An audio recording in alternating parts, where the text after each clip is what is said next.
Hello guys, welcome back to PS singer education channel. आप सबका स्वागत है आज की वीडियो में। तो आज की वीडियो में हम डिस्कस करेंगे जो हमने लास्ट कुछ दिनों में जो हमने डिस्कस किया था कि फार्मर का प्रोटेस्ट किस वजह से चल रहा है। तो उसी से रिलेटेड आज की वीडियो में इस टॉपिक को फर्दर डिस्कस करेंगे।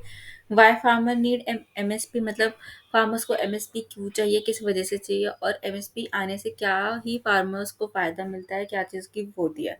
जैसे पता है कि जो एमएसपी होता है वो गारंटी करता है फार्मर वर्कर्स को।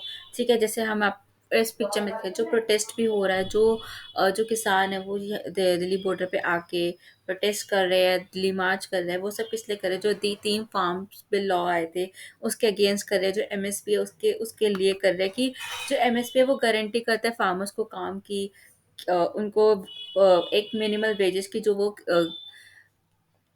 अनाज उगाते हैं उस चीज़ की। तो why farmer demands MSP, MSP की डिमांड क्यों करते हैं farmers? Farmers for most part operate in buyer market. जो फार्मर्स होते हैं वो ऑपरेटर मार्केट में डील करते हैं। इनकी जो क्रॉप्स होती है वो भी जो जो भी होती है वो बल्क में हार्वेस्ट की जाती है, और उनको उनकी सप्लाई इंक्रीज करने के लिए, डिमांड इंक्रीज करने के लिए उनको कम प्राइसेस पे बेचा जाता है।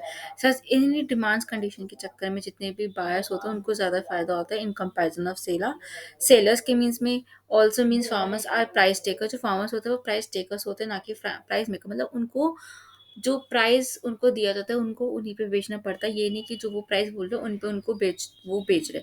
Lacking the market power to influence the price of their produces. जो प्राइस है उनको जो मार्केट पावर इन्फ्लुएंस की वजह से जो वो जो वो अनाज प्रोड्यूस कर रहा है उनका पैसा उनको नहीं मिलता। जो मार्केट जो डिमांड करती है वो उन पे मिलता है। जैसे एमआरपीज होते हैं most of the firms industry में। जो एमआरपी जो फर्म्स इंडस्ट्री डिसाइड करते हैं, ना कि जो कस्टमर होता है वो डिसाइड करता है। ये सबसे बुरी चीज़ है। जितनी भी सब्जी और फल होते हैं वो सब होलसेल में बिकते हैं, ना कि रिटेल में बिकते हैं। तो जितने भी आपके बाकी और प्रोडक्ट्स होते हैं वो सब रिटेल में बिकते हैं, ना कि होलसेल में। तो इसलिए उनका प्राइस जो होता है वो फर्म डिसाइड्स करती हैं। ठीक है, जितने भी फार्मर्स होते हैं उनको time to time demand minimum support price की, उनको ऐसा कुछ नहीं मिलता कि उनका मिनिमम सपोर्ट प्राइस डिसाइड किया जाए टाइम टू टाइम पे उनकी क्रॉप्स के लिए जो वो फसल उगाते हैं। जैसे लोकसभा इलेक्शन होते हैं तभी की जाता है, उनको उनको गारंटी दी जाती है कि उनको गारंटी दी जाती है कि जो एमएसपी है वो अपने मैनिफेस्टो में डालेंगे, उन किसानों की सारी प्रॉब्लम सॉल्व करेंगे।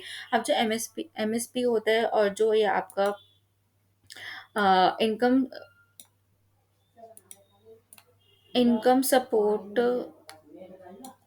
होता है, इसमें क्या डिफरेंस होता है? जो जितने भी इकोनॉमिस्ट होते हैं वो क्या कहते हैं, जितने भी इकोनॉमिस्ट होते हैं वो डिमांड करते हैं कि गवर्नमेंट को एक फिक्स एमएसपी करना चाहिए, किस पे कॉस्ट प्लस प्राइसिंग पे रखना चाहिए। जो फार्मर्स होता है वो कहते हैं कि जो वो प्लांट कर रहे हैं, जो वो चाहते हैं उनको वो मिलना चाहिए as reflected in the price of the crop plus MSP that are obvious to demand condition will distort farmers production decision, resulting in the oversupply of some crops। जो इकोनॉमिक्स होता है वो कहता है कि फार्मर्स को इनकम देनी चाहिए इंस्टेड ऑफ प्राइस। जो वो प्राइस देते हैं उसके बजाय उनको इनकम देनी चाहिए, जितनी दैट वुड मीन्स ट्रांसफरिंग उनके अकाउंट में एक फिक्स अमाउंट डालनी चाहिए। ठीक है, एनुअली, ताकि उनके बैंक अकाउंट में, चाहे वो वेदर प्री फार्मर हो, चाहे एक फार्मर के अकॉर्डिंग या फिर एक एकड़ जमीन के अकॉर्डिंग। जो flip side to everyone being paid some money, where does this leave producing farmer who invest more resources, more resources invest करता है, एफर्ट डालता है। Price supports can be useful for promoting crops वगैरह। But how can be MSP guaranteed? MSP कैसे guaranteed देता है? दो तरीके होते हैं एमएसपी के। एक तो होता है फोर्स बायर टू पे एमएसपी।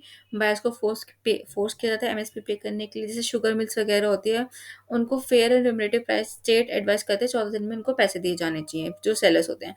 ये अप्रोच इंप्लीमेंट की जाती है। हर्डल्स होते हैं जो प्राइवेट फर्म होते हैं वो चूज करते हैं नॉट टू बाय। जो सेकंड होता है वो क्या होता है, entire marketable produce of farmer offered eight MSP. जितना भी मार्केटेबल प्रोड्यूस है जो फार्मर्स ने प्रोड्यूस किया उसको या तो सीधा एमएसपी पे बेचो, जो कि अनसस्टेनेबल है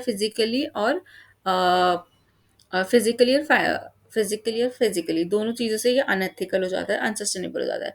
जो प्राइस एफिशिएंसी पेमेंट क्या होता है, ये एंटेल करता है कि गवर्नमेंट को जो फिजिकली परचेजिंग का स्टॉक और किसी तरह की क्रॉप है उसको सिंपली फार्मर्स के जो डिफरेंस होता है मार्केट प्राइस एमएसपी पे, जो भी उससे कम हो उस पे दो। अब जैसे कुछ पेमेंट्स मोड होते हैं जिस पे वो प्राइवेट ट्रेड कर सकते हैं, जितने भी जो भी उन्होंने क्रॉप देखा है, उगाई है, अनाज उगाया है, उस पे वो अपना अपना जो प्रोडक्ट है उसको सेल कर सकते हैं, प्राइवेट ट्रेड कर सकते हैं। क्या ये इंडिया में कभी ट्राई किया गया? पीडीपी जो सबसे पहले लाई गई थी, वो लाई गई थी मध्य प्रदेश में भफ्तानागर भुटनागर योजना से लाई गई थी, ठीक है? ये उन्होंने शुरुआत की थी अपने स्टेट में। Thank you guys for watching this video. I hope आपको पसंद आई होगी। अगर आपको पसंद आया तो please like share and subscribe our channel. आप लोगों का सपोर्ट बहुत ज़रूरी है हमारे लिए, हमारे चैनल के लिए।